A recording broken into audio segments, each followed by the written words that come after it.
take a moment to say the Pledge of Allegiance with me. I pledge allegiance to the flag of the United States of America and to the republic for which it stands, one nation, under God, indivisible, with liberty and justice for all. Math testing is coming soon to your ELA and math classes, along with any number of state tests. To be prepared, make sure that your Chromebooks are fully charged and that your Chrome browser is up to date.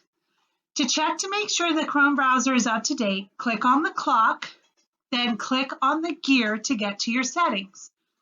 Once in settings, click on the last option in the list, About Chrome OS. Click the blue Check for Updates button and update if needed. Depending on how often you have shut down your device, this may take some time and you may have to do this several times. Once the Chrome OS is up to date, restart your device. The best way to take care of your Chromebook and be prepared for map testing is to shut your Chromebook down, not just close the lid, at least 3 times a week. Just a reminder, if you're taking part in the 6th grade football program, remember you have to get your sheet signed today and tomorrow. Good luck. Please try to capture as many yeses as you can. Don't get benched. Good luck. The team officially announcing they are getting rid of the name and the logo, but many say this team has been behind the times. They were the last NFL team to integrate. They have held on to this controversial name, widely seen as racist, for 87 years. The team's owner previously said he would never change the name, saying it actually honored Native Americans, now buckling under pressure after corporate sponsors and backers came out and demanded for change. Nike and Amazon stopped selling the team's merchandise online. FedEx, which owns the naming rights to the team stadium behind me, also driving that change. Now, sources tell our ESPN that the team is expected to keep its colors but lose all Native American imagery. And of course, lots of speculation on what that new name could be, some even suggesting the Red Tails in honor of the Tuskegee Airmen. Rachel Scott, ABC News, Landover, Maryland. Though it took a new owner and a great deal of time, the Washington Redskins have finally changed their name, and it was announced yesterday morning. The new name for the Washington NFL franchise is the Washington Commanders. Thank goodness they kept the red and gold. Secondary student passwords are being reset, and this new password will be required to access your account on Monday, February 28th. You have until Friday, February 25th to access the student portal in Focus in order to see what your new password is. That password must be memorized or recorded in a safe space to protect your digital data. If there is no information, your password has not been reset and it stays the same. To find your new password, simply open Chrome, click on BCPS Focus from the BCPS Links folder. This will take you directly to your portal account. Click on My Information from the left navigation menu, and then click on New Password to see your new password. This is a self-serve option, and you must do this before February 25th. Do not expect your teachers, administrators, counselors, or office staff to look up your new password when you're able to do so yourself.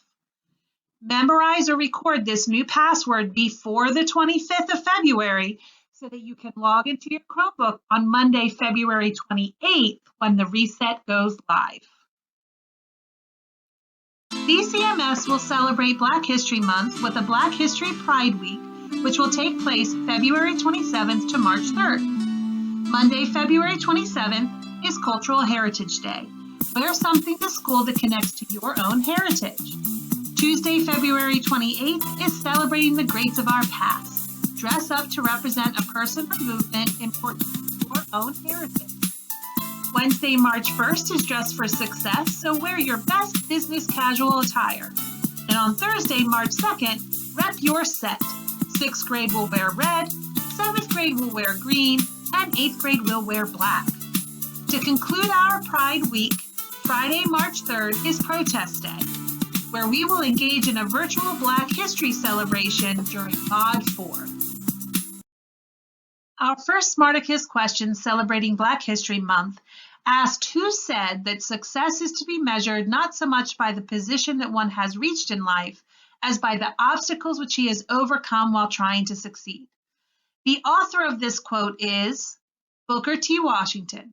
Congratulations to the following Eagle readers for getting the answer correct: Naima Adson, Aris Johnson, Isaiah Mitchell, Leola Stevens, Peyton Mizell, Alicia Perez, Destiny Heberly, Deasia B., Ethan Elliott, Anthony Ayala, Angel Pacheco, JC Bailey, Samira Jeffers, Kylie Deaver, Nijay Stafford, Lillian O'Neill, Kavian Washington, Zaya Flowers, Colin George, Adriana Ardon, Quadir Evans, Ernest Nyarko, Kathleen Barrios, Anthony Rivera, Kenneth O'Neill, Taylor Bradshaw, Aiden Cook, Lauren Harmon, Carter Zisso, Kamani Clowney, Darius Leap, and Olivia Donahoe.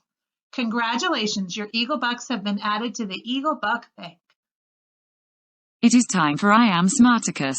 When you find out the answer to the question that follows, message Muzhil, and if your answer is correct, your name will be added to the wall of Smarticuses. Our second Smarticus question to celebrate Black History Month asks you who said that everybody's journey is individual. If you fall in love with a boy, you fall in love with a boy. The fact that many Americans consider it a disease says more about them than it does about homosexuality. Was that author James Baldwin, RuPaul, or Marsha P. Johnson? Think, think, think. Think, think, think. Think, think, think. I've got to think, think, think, think, think, think, think, think.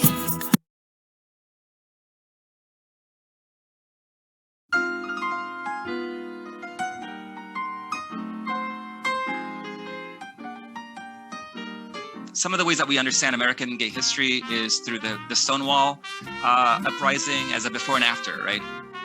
But I think before Stonewall, there was this incredible moment of gay liberation, queer liberation, Black liberation in the 20s in Harlem.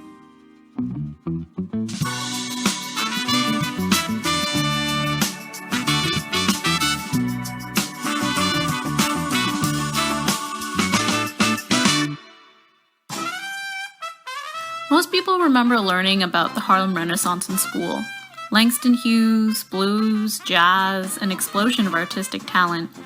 But what we don't learn about is that Harlem was also a thriving gay community.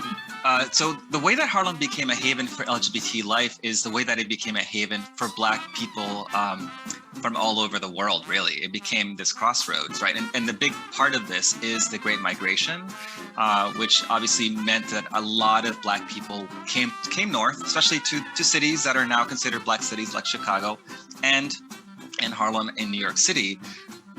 It was known at the time as the Black Mecca, right? And so it was in some ways the largest Black city in the world.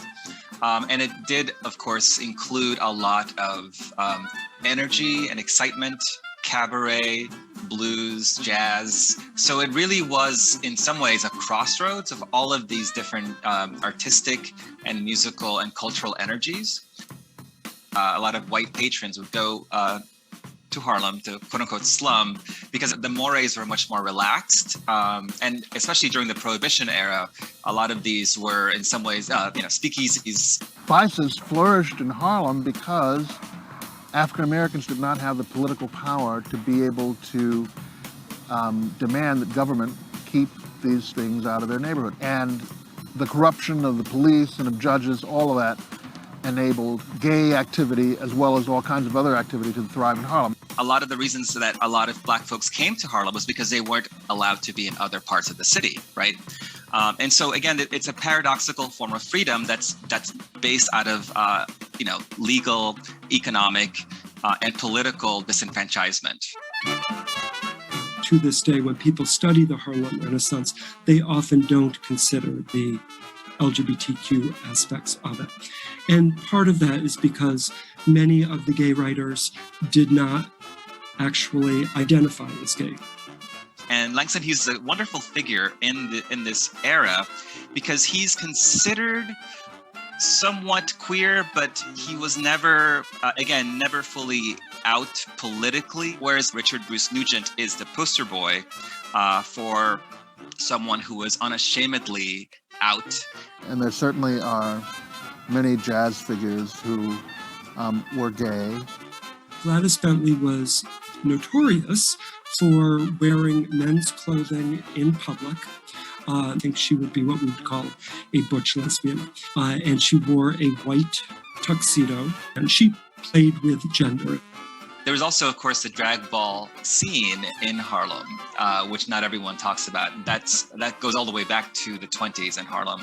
And so it was quite a free time. And ironically, that freedom of sexual expression as well as gender fluidity really petered out. The Great Depression is said to have caused the downfall of the Harlem Renaissance, as well as the increasing conservatism in American culture after the Second World War.